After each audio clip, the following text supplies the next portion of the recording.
사랑하는 여러분, 여러분의 삶에 우리 주님의 위로와 평강과 은혜가 함께하길 주님의 이름으로 축원합니다. 한 주를 건너뛰고 또 오랜만에 만난 얼굴들이 반갑죠? 네, 저는 저거 한 번 더 인사할까요? 반갑습니다. 함께 예배해서 기쁩니다. 복된 주일입니다. 예배하는 주일, 행복한 주일, 복된 주일입니다. 여러분, 우리는 본능적으로 어떤 선택을 할 때요, 안전한 쪽을 선택하고 싶어 합니다. 그리고 나에게 해가 되지 않고 안전한 관계를 형성하고 싶어 하는데, 그게 주변 다른 사람들과의 관계 맺는 방식도 그렇게 하게 되는 것 같아요. 근데 요즘 시대는요, 더욱더 더 이렇게 내가 원하는 것만 생각하고 보고 들을 수가 있는데, 예를 들면 온라인상에서 내가 좋아하고 내 기호에 맞고 내가 편하게 느끼는 구성원들, 집단들에만 들어갈 수 있는 거죠. SNS나 어떤 정보를 접할 때도요, 내가 원하고 좋아하는 정보만 접할 수가 있어요. 그래서 내가 좋아하는 쪽은 더 수용하고 아닌 쪽은 차단하면서 어찌 보면 내가 원하는 방향과 내게 맞는 쪽으로만 정보가 고착되는 현상이 있습니다. 특히 어떤 무리나 집단 가운데 있을 때 그 무리나 집단 안에서 내가 좀 다른 의견이 있는데, 그 다른 의견을 냈을 때 그 의견이 너무 모나거나 다른 사람들과 다를까 봐 침묵하게 되는데요, 이제 시대가 바뀌면서 점점 더 그런 일들이 많아지는 거예요. 그래서 이 사회학적 용어로 침묵의 나선이라는 표현이 있는데, 더 나의 의견이 어딘가에서 표출되고 얘기가 되는 게 아니고, 그렇게 좀 뭔가 좀 다른 의견일 것 같으면 말을 안 하는 거예요. 그러면 어떻게 돼요? 더 자기 생각과 자기 의견과 맞는 곳에만 모이고 거기만 참여하고 그 의견만 들으면서 동질 집단을 형성해 가는 거예요. 근데 그러면서 어떤 일이 일어나요, 여러분? 내가 편한 것, 나한테 맞는 것, 나한테 익숙한 사람들과 관계만 형성해 가고, 내가 듣고 뭔가 바뀌어야 되고 생각해 볼 지점이 있는 것들을 불편하게 여기고 이렇게 쳐내게 된다는 거예요. 자, 기준을 잘 생각해 보세요. 이 기준이 어떻게 되겠어요? 점점 더 나를 기준으로 하는 거예요. 내 생각과 맞으면 동료 집단이 되는 거고, 그렇지 않으면 아예 정보 자체가 차단되고 아예 우리가 그 근처로 가지도 않게 되는 거죠. 제가 전에 한번 인용했었던 이야기인데요, 빙점이라는 세계적인 문학 작품을 쓴 미우라 아야코 여사의 삶의 이야기를 들어보면 그것과는 좀 다른 삶의 방식들을 살아가는 모습을 볼 수가 있습니다. 오랜 시간 동안 10년 넘게 이 투병 생활을 하다가 몸이 회복이 됐어요. 그리고 이제 생계를 이끌어 가려고 잡화점을, 다양한 이제 물건들을 파는 가게를 하게 됐습니다. 근데 가게가 너무 잘 되는 거예요. 너무 잘 되니까 좋을 거 아니에요? 근데 문제가 하나 있어요. 주변에 있었던 가게들의 손님이 다 끊겨버리는 거예요. 그러니까 그 미우라 아야코 부부의 가게에 있었던 물건들이나 이런 것들이 뭔가 잘 팔리고 좋아지니까 일반적으로는 그냥 좋아하고 끝났을 만한 일인데, 이 부부가 하나님 앞에서 이렇게 기도를 합니다. 하나님, 소중한 이웃과 사랑의 줄이 끊어지지 않게 해주세요. 사랑의 낙오자가 되지 않게 해달라고 이렇게 기도를 한 거예요. 그러면서 기도만 한 게 아니라 실제적으로 어떻게 했냐면요, 이 부부가 그 잡화점에 있었던 물건의 개수를 줄인 겁니다. 그리고 사람들이 왔을 때 다른 상점으로 갈 수 있도록 안내를 해주는 거죠. 자, 그러니까 자연스럽게 어떻게 되겠어요? 여기에 없는 물건은 다른 상점에 가서 사게 되고, 그러면서 사실 손님은 이 가게는 줄었지만 다른 가게들이 거의 문 닫을 지경이었다가 다시 같이 상생하게 되는 일이 있었던 겁니다. 잘 될 수 있지만 그 잘 되는 방식이 사랑을 끊어내는 방식이고 사랑의 낙오자가 되는 방식이라면, 그렇다면 나는 그것을 포기하겠다라고 하는 거죠. 그러니까 주변 상가가 살아나면서 본인들은 이제 덜 바빠졌을 거 아니에요. 그 시간에 뭐 했을까요? 글을 쓴 거예요. 그리고 그때 썼던 글 중에서 이 빙점과 같은 세계적인 문학 작품이 나오게 됐던 겁니다. 여러분, 항상 우리의 어떤 시선과 사고는요, 나를 중심으로 생각할 수밖에 없어요. 그러니까 내가 잘 되고 내가 편안하고 내게 유익이 되는 쪽 안에서 생각하기 쉽습니다. 오늘 본문에 한 율법학자가 예수님에게 와가지고 질문합니다. 그 질문의 핵심 뭐냐면, 누가 내 이웃입니까? 예요. 자, 예수님이 오늘 이 질문을 선한 사마리아인의 예로 우리에게 익숙한 이 본문을 들려주시면서 얘기하고 싶으신 게 있어요. 질문에 그 그 핵심, 그 질문 자체가 잘못되어 있다라는 걸 말씀하고 싶으셨다는 거예요. 그러니까 우리는요, 자꾸 우리의 방식대로 살면서 너무 쉽게 사랑의 낙오자가 되는 걸 아무렇지도 않게 여기거든요. 그러면서 이 질문의 핵심처럼 나를 기준으로 누가 나의 이웃입니까로 PR을 적과 나를 구분하고 그렇게 구분되고 나면 그 안에서 아우 편안해, 아우 안전해를 느끼는 게 바로 우리의 모습 아닌가 생각해 볼 여지가 있습니다. 자, 율법 학자가 처음에 예수님한테 와가지고 한 질문이 있어요. 10장 25절의 말씀입니다. 10장 25절. 어떤 율법 교사가 일어나서 예수를 시험하여 말하였다고 표현하죠. 같이 한번 읽어볼게요. 시작. 선생님, 내가 추워가지고 너무 이렇게 목소리가 안 나오세요, 여러분? 한 번 더 해볼까요? 시작. 선생님, 내가 무엇을 해야 영생을 얻겠습니까? 겉으로 보면요, 질문이 어때 보이세요? 신앙적인 질문이에요? 비신앙적인 질문이에요? 신앙적인 질문이에요. 겉으로 보면 매우 좋은 질문입니다. 그런데 이 질문의 의도가 무엇인지 누가복음의 저자가 분명히 이렇게 밝혀요. 율법 교사가 왜 질문했어요? 시험하려고, 예수님을 테스트하려고. 제자로서 정말 내 영생이 어떻게 얻어질 수 있을지를 궁금해하며 내가 배우고 그것을 따라가기 위한 질문이 아니고요, 자기가 심판자가 되고 시험자가 돼서 예수님이 어떻게 말하는지를 판단하기 위하여 예수님을 시험했다라는 거예요. 그리고 이 질문 안에는 또 다른 의도가 담겨 있습니다. 예수님이 당대 어울렸던 사람들이나 말씀하셨던 방식이 율법을 잘 알고 있다고 생각하는 자기의 방식과 맞지 않았어요. 그러니까 내가 봤을 때 예수님, 당신이 영생을 얻으려고 하는 그 방식은 글렀어요. 그 글러먹은 거예요. 내가 더 잘 아는데 한번 잘 생각해 보세요 하면서 예수님을 테스트해서 예수님의 생각을 교정해 주고 싶었는지 모릅니다.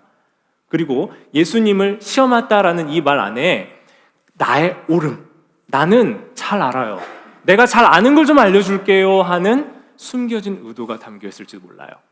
그러니까 질문을 할 때 그 정말 순수한 질문이 아니라 내가 원하는, 나를 기준으로 해서 내가 원하는 걸 얻어내기 위해서 그 이야기를 꺼내가고 있다는 거죠.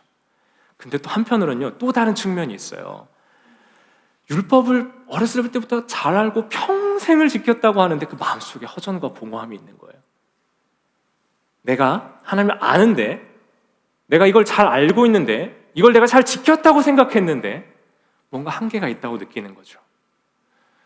예수님께 밤늦게 찾아왔던 니고데모와 다른 본문에는 한 부자 관원, 부자 청년이라고 표현되어 있는 이 같은 동류의 사람들이요, 똑같은 맥락이 있었어요. 잘 지켰고, 잘 살았고, 노력했고, 부족함이 없다고 느꼈는데 내 삶의 어떤 부분에서 내가 영원한 약속과 생명, 구원이 내 삶에 있는가? 내가 정말 편안함과 안식과 주님이 주신 기쁨에 이르렀는가라는 질문을 해보면 자기가 모르겠는 거예요. 내가 어렸을 때부터 알고 배웠던 건 이건데, 지켰는데, 근데 맞나? 하는 그 뭔가 해결되지 않는 실마리의 질문도 두 가지가 있었던 겁니다. 그러니까 이 복합된 감정을 가지고 예수님께 와서 예수님을 시험할 겸, 답도 얻을 겸, 자기도 높아질 겸 겸사겸사 예수님께 질문을 이렇게 했던 겁니다. 근데 그때 예수님 뭐라고 대답하세요? 여러분 복음이 중요합니까? 율법이 중요합니까? 여러분께 여쭤보면 여러분 뭐라고 대답하시겠어요? 뭐라고요? 네? 복음이라고 뭘 자꾸 물어봐요. 그렇죠? 뭐 목사님 맨날 복음 중요하다고 얘기하니까 당연히 복음이라고 저도 대답할 수 있습니다. 근데 왜 예수님은요 복음이라고 얘기 안 하시나요? 갈라디아서 2장 16절의 말씀을 보면요, 우린 분명히 이렇게 말씀하고 있어요. 갈라디아서 2장 16절. 그러나 사람이 율법을 행하는 행위로 의롭게 되는 것이 아니라 뭐 때문에요? 예수 그리스도를 믿는 믿음으로 의롭게 되는 거라고요. 이게 복음이라고요. 우리의 행위, 율법이 아니라 예수 그리스도를 믿는 믿음이라고 얘기했는데, 예수님은 그러면 예수 그리스도를 통한 믿음과 구원의 길에 대해서 알려주셨어야 되잖아요. 예수님이 뭐라고 물어보세요? 다시 이 사람을 어디로 돌려보내냐면 율법으로 다시 돌려보내요. 그래서 뭐라고 얘기하냐면 예수님이 이렇게 대답해요. 율법에 무엇이라고 기록했고 그것이 너는 그것을 어떻게 읽고 있느냐라고 물어봅니다. 이 사람이 대답을 잘 합니다. 두 가지를 얘기해요. 뭘 얘기해요? 첫 번째는 하나님 사랑, 두 번째는 이웃 사랑. 내 마음과 목숨과 힘과 뜻을 다해서 내 이웃을 사랑하라 하였고, 그리고 뜻을 다해서 하나님을 사랑하고 또 이와 같이 이웃을 사랑하라고 하였습니다 라고 아주 담대하고 당당하게 얘기합니다. 그 대답에 예수님이 야, 그러면 너가 알고 있는 그걸 그대로 행하면 돼. 네가 그러면 살 거야 라고 얘기를 하셔요. 좀 이상해요. 복음을 얘기해 주셔야 되는데 다시 율법을 얘기해 주신다고요. 그것 때문에 고민하고 온 사람을 다시 돌려보내서 율법이 뭐라고 했고 너가 어떻게 살았어? 라고 거꾸로 질문을 하거든요. 이상하지 않아요, 여러분? 이것 때문에 온 사람이 아니에요. 이걸 얘기를 하면 당당하게 얘기할 사람이라고요. 저는요 어려서부터 이거 잘 지켰습니다 라고 담대하게 얘기할 사람이라니까요. 근데 다시 그걸 질문하셨다고요. 왜 그러셨을까요? 여러분, 이 사람이 만약 예수님의 이 질문을 제대로 들었다면, 그리고 정말 진정으로 고민했다면 어떻게 했어야 되냐면 이렇게 말했어야 돼요. 예수님, 그 말씀을 제가 어렸을 때부터 알고는 있었고요, 내가 잘 지켰다고는 생각했는데 실제로 내 삶에서 내 삶의 모습은 하나님 사랑도 하지 않았고요, 저는 이웃 사랑도 하지 않았습니다. 저는 가짜예요. 전 짝퉁입니다. 제가 인생에 공허와 허전이 있어서 제가 어떻게 하질 못해서 예수님께 여쭤보러 왔습니다 라고 대답이 나왔어야 돼요. 이 율법 아래에서, 말씀 아래에서 내 자신이 어떠한지를 적나라하게 드러났다면 그는 예수님, 저는 잘 지키는 줄 알았는데요, 제가 썩 괜찮은 사람이라고 생각했고 저는 괜찮은 줄 알았는데 저는 가짜였어요. 이렇게 대답했어야 돼요. 근데 뭐라고요? 잘 지켰고 잘 안 돼요. 그러면서 이 사람이 한 번 더 이런 질문을 하죠. 뭐라고 해요? 자기의 보기를 거절하고 자기를 속인 이 사람이 이렇게 대답합니다. 그러면 29절이에요. 내 이웃이 누구입니까? 이렇게 질문해요. 누가 제 이웃이에요? 하고 물어보는 거예요. 자, 여러분, 이 사람은요 어떤 마음을 가지고 있는지 누가복음이 이렇게 부연 설명을 해줘요. 율법교사는 왜 이렇게 질문했대요? 자기를 옳게 보이고 싶어서라는 거예요. 자기를 옳게 자, 이 말은요, 그러면 제가 이웃을 사랑하겠습니다, 이웃을 알려주시면 제가 그 이웃을 사랑할게요 라는 질문이 아니에요. 누구가 어디까지가 제 이웃의 경계입니까? 바꿔서 얘기하면요, 내가 사랑하지 않아도 될 사람들은 좀 그러면 가려내겠습니다.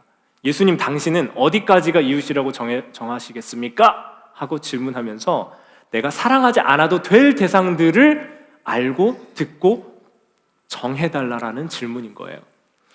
사랑하지 않아도 될 사람을 가리면, 경계가 정해지면 그 안에만 내가 안전하게 있으면 돼요. 내 방식대로, 내 익숙한 대로, 내가 편안한 대로 그 경계 안에만 있으면 된다니까요. 이게 여러분, 현대를 살아가는 우리의 모습과 비슷하지 않아요?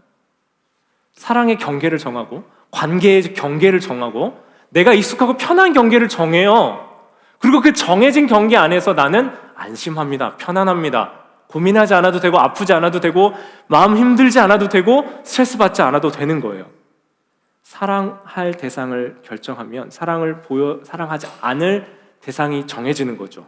기준이 나에게 정해져 있으면요, 그 기준으로 해서 안정되고 안 편안하다고 느낄지 모르는데 우리의 신앙에는 성장이 없고 성숙이 없게 될 줄 믿습니다. 예수님이 그래서 이렇게 대답을 하지 않으십니다. 그러면서 하신 얘기가 바로 오늘 우리가 그토록 잘 알고 있는 선한 사마리아인의 비유였다라는 거죠.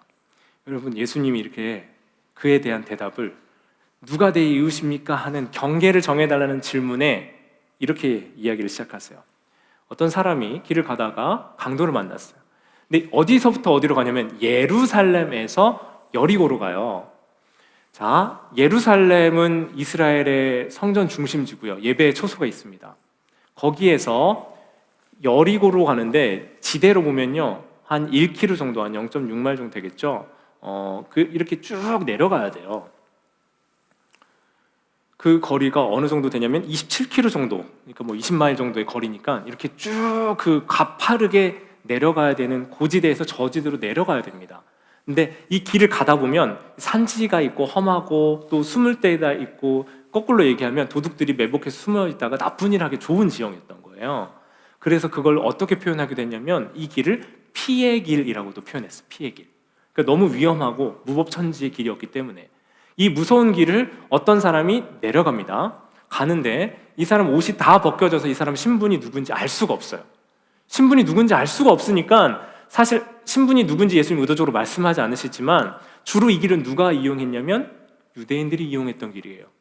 유대인들이라고 아마 추측하시면 거의 맞을 확률이 높을 겁니다. 근데 예수님이 말씀하지 않으셨기 때문에 알 수 없죠. 이 사람의 옷이 다 벗겨진 채로 그 길에 널브러져 있어서 거의 죽어가는 겁니다. 그때 누가 가요? 제사장. 사랑의 화신이고 율법을 지키고 하나님의 뜻대로 살아야 됩니다. 자, 우리가 이 본문을 해석할 때 어떻게 이해하냐면 이 제사장이, 레위인이 예배드리러 가는 길이기 때문에 예배드리러 가는 사람은 시체를 만지면 부정하기 때문에 예배를 집례할 수 없게 되거든요.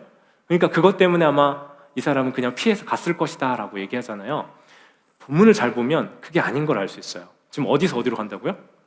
예루살렘에서 여리고로 가는 길이에요. 그러니까 지금 이 사람은 제사 때문에 이 사람을 피한 게 아니라고요. 자기 역할 때문이 아니라고요. 바꿔서 얘기하면 뭐예요? 알고 있어요. 그리고 율법에서 선을 행하고 공의를 행하고 가난과 어려움과 문제에 처한 이들을 돕는 것이 하나님의 말씀 안에 있다는 것도 잘 알아요. 이 사람은 가서 돕지 않습니다.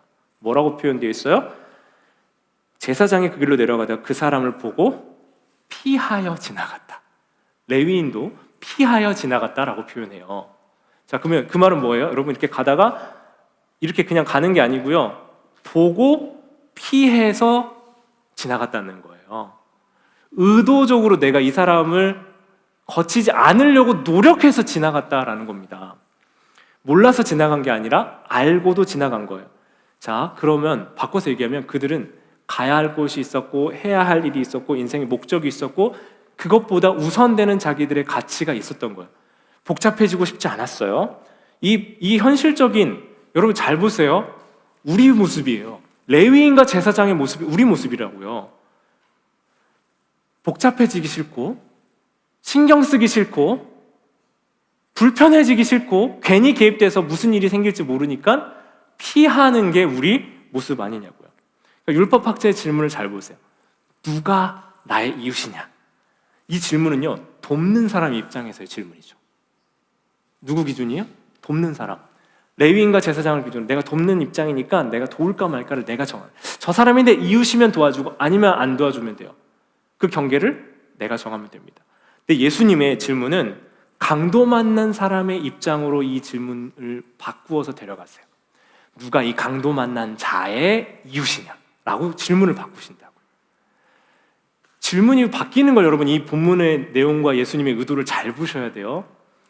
율법학자의 질문은 뭐라고요? 누가 내 기준에, 내 입장에, 내 관점에 누가 내 이웃입니까? 이고요. 예수님이 그를 자연스럽게 데려가신 곳은 강도 만난 자를 기준으로 누가 이 사람의 이웃이냐라고 질문을 바꿔주신 거예요. 이해와 수용의 기준을 나 자신에 자꾸 두니까요. 항상 우리는 우리의 그 자리 빙글빙글 도는 걸 벗어날 수가 없어요. 아무리 오래 신앙생활하고 아무리 열심히 성경을 읽는다고 해도 우리가 자꾸 정해놓은 나라는 자기중심성의 기준 안에서 빙글빙글 돌고 있다면 우리 신앙의 성장과 성숙이 없다는 거예요. 왜요? 모든 일에 대한 해석을 자꾸 어디서 합니까? 내 입장입니다. 내 관점이에요. 내가 누가 이웃이에요? 라는 기준을 내 관점에서 하고 나면 속 편하지 않아요, 여러분? 내가 정하면 되잖아요. 그리고 말씀대로 내가 내 이웃 사랑하면 되죠. 하나님 사랑하고 이웃 사랑하면 되니까 이 안에서 끼리끼리 우리끼리 편안하게 잘 먹고 잘 살 수 있다는 거예요. 예수님이 그런 우리에게 너의 그 안전지대에 있으면서 네가 생각하는 그 기준 때문에 너 사랑에 낙오자 되고 있는 거 아니야?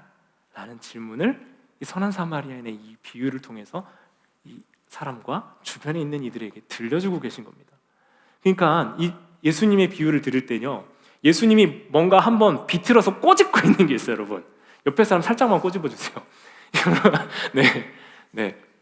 안 친한데 너무 꼬집으면 마음 상하니까.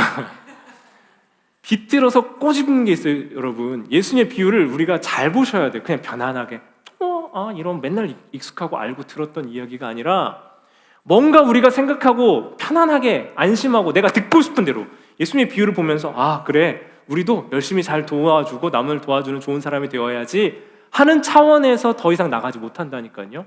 성경을 읽을 때도 그냥 그 범주 안에서 빙글빙글 돌 수 있다라는 거예요. 어떤 사람이요, 다리가 불편하신 분이 있었어요. 어린 시절부터 다리가 불편했는데 과거를 회상하는 겁니다. 좀 다리가 불편하고 신발 주머니를 들으면서 지하철 계단을 올라가고 있었어요. 그러니까 지팡이를 딛고, 이제 부목이었는지 제가 지팡이인지 정확하게 모르겠습니다. 근데 그걸 딛고 이렇게 불편한 다리를 끌고 올라가는데 어떤 아주머니가 그걸 보고 좀 안쓰러우셨던 것 같아요. 여러분 같으면 어떻게 하시겠어요? 가서 조심스럽게 얘기해서 우리 친절한 우리 신시내티 한인장로교회 교우들은 잠시 좀 도와줄까요? 하고 의사를 묻고, 그죠? 동의를 하시면 친절하게 도움을 주실 거라고 믿습니다, 여러분. 근데 이분은 그렇지 않았던 것 같아요. 이 아주머니, 이 장면을 회상하는 이분의 기억은 그 아주머니가 자기 신발 주머니를 획 낚아채 갔대요. 그리고 앞으로 가면서 뒤를 돌아보면서 뭐라고 얘기했냐면 어휴 불쌍해, 아줌마가 좀 도와줄게 라고 표현했다는 거예요. 자, 이 아주머니의 마음은 어땠을까요, 여러분? 이 아주머니의 입장에서는 나는 누군가를 도와줄 수 있는 사람이야. 나는 이 친구의 어려움을 도와주는 오늘 좋은 일을 했어. 그리고 불쌍한 애를 도와준 나의 오늘 하루의 선행이 난 이런 사람이야 하며 아마 의기양양하지 않았겠어요, 여러분? 우리의 인생의 기준이요, 이 아주머니 같지는 않을지라도 우리 이웃과 주변과 관계 맺는 방식이 어떻다고요? 이런 식일 때가 많아요. 나를 기준으로, 내 편의대로, 내 기준대로. 그러니까 우리 입에서 나오는 말이 한 가지가 있어요. 도와줘도 제 순하게 난리야. 네, 그죠? 도와줘도 난리야. 좋은 의도로 해도 난리야 라고 하는 이유가 뭐예요? 내가 기준이잖아요. 내가 선의를 했는데 왜 이렇게 못 받아? 왜 이렇게 받아들이지 못해? 기준이 누구예요? 나예요. 그럼 제가 개인적으로 하나님 기도하면서 구해야 됐던 일들이 있었어요. 근데요, 제 입장에선 잘 이해를 못하는 거예요. 잘 이해를 못 해주는 거예요. 이해를 할 수 없는 거예요. 근데 하나님 앞에 기도하면서 진짜 끙끙 씨름했던 어떤 기도의 내용들과 시간들이 있었어요. 시간이 지나고 봤을 때 저는 이제 두 가지가 있었거든요. 첫 번째는 사랑의 관계, 사랑을 하는 것과, 두 번째는 교회 공동체에 제가 리더로서 질서를 잡는 걸 생각했거든요. 이 두 가지를 같이 놔버렸어요. 같이 할 수 있다고 생각했어요. 그러니까 뭔가 판단하고 기준을 잡는, 사랑하는 게 빠져있는 상태로 질서를 잡는 사람으로서의 역할을 생각했다고. 근데 기도하면 기도할수록 내 입장에서의 기준이 아니라 하나님이 주신 그 상대방과 타인의 관점에 대한 이해의 폭에 대한 말씀을 계속 하시는데, 제가 이거 넘어가고 나서 알았던 거예요. 이 사랑의 단계가 넘어가지 않은 상태에서 질서와 룰만 자꾸 내세우기 시작할 때 우리는 율법적이기 쉽겠구나라는 걸 알게 된 거예요. 사랑하는 여러분, 우리의 관계 맺음이나 주변 사람들과의 대화, 함께하는 사람들과의 이 어떤 누군가의 불화나 문제를 잘 생각해 보세요. 왜 문제가 있어요? 왜 그래요? 내 입장에서는 이해가 안 돼요. 왜 그래 도대체? 근데 잘 생각해 보시면 지금 부부끼리 앉아있는, 부부끼리만 얼굴 한번 보세요. 지금 같이 살고 있죠, 지금. 맨날 무슨 일 있으면 맨날 같이 얘기하고, 같은 음식 먹고, 같은 교회 다니고, 같은 TV라도 예능이라도 보면서 그런 것도 공유하고, 주변 사람들도 다 비슷한데 마음이 맞아요, 안 맞아요? 골치 아프죠, 지금. 답답합니다, 지금. 오늘 일부 때 예배 드릴 때 제 아내가 앉아있었는데 이 얘기를 들으면서 얼굴이 활짝 환해지는 거예요. 제가 나중에 자기가 내가 이해가 안 된다는 건지 내가 자기를 이해를 못한다는 건지 그건 모르겠는데 정확한 건 다시 한번 얘기를 해서 조정을 좀 해봐야 될 것 같아요. 근데 같이 살아도 이해를 못하는 게 너무 많잖아요. 근데 그런 우리가 누군가의 심령, 내면, 영적 상태, 과정, 그 마음을 이해한다는 게 쉽겠어요? 그게 가능해요? 그걸 특별히 더더군다나 나를 기준으로 내게 맞는 범주 안에 있느냐, 내가 생각하고 있는 기준 안에 있느냐, 그 기준 밖에 있느냐를 이야기하는 게 맞냐고요. 그렇게 해서 이해가 되겠냐고요. 안 된다는 거예요. 예수님이 그래서 그 질문을 바꿔가는 겁니다. 예수님이 질문하시는 질문의 의도는요, 너를 기준으로 다른 사람의 이웃의 경계를 정하라는 게 아니라요, 필요한 그 사람, 이해가 필요하고 관계 맺음이 필요하고 함께 해야 되는 그 사람을 기준으로 그 사람에게 누가 이웃이 되어졌냐라고 질문을 바꿔놓으셨다라는 거죠. 여러분, 그래서 우리가 자꾸 이 본문을 볼 때 레위인 제사장으로 우리가 거기까지는 갑니다. 우리도 이렇게 삶의 우선순위 좀 바꿔야지, 그리고 좋은 사람이 돼서 남을 잘 도와줘야지 까지는 가요. 근데 여러분, 우리가 진짜 어디로 가야 되냐면요, 우리 자신을 강도 만난 사마리아 사람의 자리로 우리 자신을 놓으셔야 돼요. 우리는요, 이미 먼저 죄와 허물로 파산한 사람들이에요.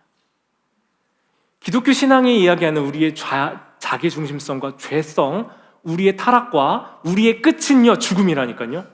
그게 우리의 결말이에요. 이미 죄와 사망의 권세 아래에서 강도 만난 사람같이 다 기진해서 우리의 지금 보여지는 모습이 어떻게 얼마나 좋든지 간에 우리의 끝은 뭐예요? 강도 만난 사람이에요. 피 철철 흘리다가 결국 죽게 되는 게 우리의 결말이라니까요. 근데 그런 우리에게 누가 오셨어요? 예수님이 오셨잖아요. 우리와 관계 없어도 되는 분이 오셨다고요. 원수졌던 분이 오셨다고요. 그 원수졌던 그것을 십자가로 회복하시고 예수님의 보혈로 우리의 피를 닦아 회복시키시는 하나님의 은혜와 사랑이 이 본문을 통해 다시 한번 드러나게 되는 줄 믿습니다. 그 예수님의 사랑 때문에 우리는 이웃의 사랑을 경험하고 하나님의 사랑을 먼저 경험한 사람이 되었던 거예요. 우리가 레위인과 제사장의 입장에서 보면 저기 도와줄까 말까를 정하면 되는데요, 우리의 기준이 뭐라고, 어디로 가야 된다고요? 강도 만난 사람, 죽음의 고통의 절망의 자리에서 용서와 건짐을, 자비와 사랑을 받은 사람의 자리로 가면, 그러면 누가 우리의 이웃이 되어주셨어요? 예수님이시죠. 그리고 우리도 이제 어디로 가야 돼요? 우리의 몸이 회복되고 우리가 치유된, 우리의 용서 회복을 받은 우리의 삶은 어디를 향해 갑니까? 우리도 용서받은 죄인으로 누군가의 이웃이 되어주는 삶으로 부름받게 된다라는 것이죠. 여러분, 이 본문을 볼 때 이 본문을 통해서 우리에게 주신 은혜를 마음껏 누리셨으면 좋겠습니다. 예수님이 우리를 두 가지 측면에서, 우리를 너의 관점과 주관이 아니라 너의 시선이 아닌 강도 만난 자의 시선으로 이 본문을 보게 하셨고요, 두 번째로 바로 그 사람이 우리가 되어서 우리를 용서하신 예수 그리스도의 사랑이 우리를 회복시키고 살게 하고 다시 한번 우리를 이 땅에서 소망과 부름의 자리에서 살게 하시는 줄 믿습니다. 우리 이 시간 같이 기도하면서 누가 내 이웃입니까? 여러분, 철저하게 우리 모습은요, 철저하게 자기중심적이에요. 내 기준을 벗어나지 못합니다. 이 시간 여러분 잠시 이 시간 기도해 보세요. 사장님 나오실래요? 잠시 묵상해 보세요. 여러분, 아니라고 하는데, 전혀 생각하고 의식하지 못하는데요, 근래 내가 내렸던 결정, 근래 내가 관계에 맺었던 사람과의 불화, 문제, 어려움, 깨어진 상처, 아픔, 절망, 그 모든 문제의 출발이 항상 우리는 상대방, 그 사람, 조금 넓게 생각하면 상황까지 갈 때 있어요. 잘 생각해 보세요. 정말 그러한지. 나라는 사람, 나의 철저한 PR을 식별하는 나의 어쩌면 생존 본능이라고 하는 그 기준 때문에 내가 경계를 정해놓고 그 밖에 있다라고, 그래서 이해할 수가 없어, 이해가 안 돼, 손절이야 손절, 끝이야 끝. 여러분 그렇게 살면 편할지 모릅니다. 근데 제가 목회자로 참 조심스럽지만 여러분, 그 안에 생명이 없고요, 그리스도 안에서의 성화가 없어요. 자라감도 없고 하나님 주신 안식과 기쁨도 없고 하나님 나라의 비밀도 안 보입니다. 여러분 그냥 편안하게 사셔도 돼요. 여러분 주변에 부러워하시는 사람들처럼 예수도 안 믿고 신앙생활도 안 하고 잘 먹고 잘 사는, 부러워하실 수 있습니다. 근데 여러분, 이 하나님 나라의 비밀을 발견해서 예수 그리스도께서 주시는 생명의 그 근원의 샘을 맛보는 사람은 이전과 같을 수 없고 이 땅에서 이미 천국의 비밀을, 하나님 나라를 맛보고 경험하며 그 천국을 살아갈 수 있게 되는 줄 믿습니다. 여러분, 이 천국 잔치에 여러분을 초대해요. 힘들 수 있습니다. 그런데 이 안에 기쁨이 있고 생명이 있어요. 여러분, 잠시 한번 생각해 보세요. 그리고 우리 함께 찬양하면서 기도했으면 좋겠는데, 그 깨어짐, 문제, 어려움, 상처, 아픔, 미움, 증오, 그 모든 것들에 아마 여러분 합리적인 이유가 있으셨을 거예요. 적절한 이유가 있었을 겁니다. 그 이유를 부정하자는 게 아니에요. 근데 여러분, 그 문제를 풀어가는, 그 문제를 해결하는 나는 어떤 사람이었습니까? 나는 어떤 사람이었습니까? 철저히 자기중심적인 지금 나는 어떤 사람입니까? 내 기준으로 보지 말고 하나님의 마음과 시선을 시간 회복하십시오.